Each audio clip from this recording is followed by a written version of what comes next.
Today's menu is a local delicious buns. Very delicious. Join me as we do this together.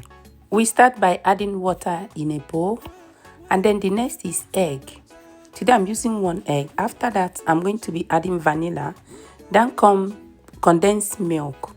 You have to mix it together at this point. I'll be introducing melted butter into this, and then come the flour. A lot depends on the quantity you're making. Add all your flour, add sugar. Do not forget baking powder. I'm going to be adding baking powder now. And after that, I'm adding salt. Then I have nutmeg here. I need to add them. And then this stage, I need to turn them together. When you are turning it, you can see how soft it is. You don't need to make it hard. Then you introduce your oil on the fire. And then at this stage, I'm going to be making use of my hand.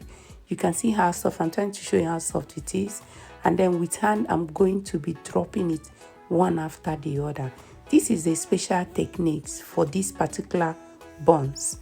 You don't need to use spoon or any other thing. At this stage, you must make use of your hand.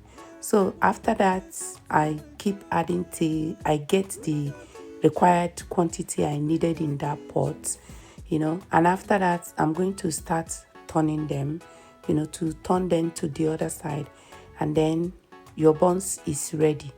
You keep turning, to get it evenly fried, and then the buns is ready. Can't you see how delicious and yummy it looks like? It doesn't take much of your time. You can see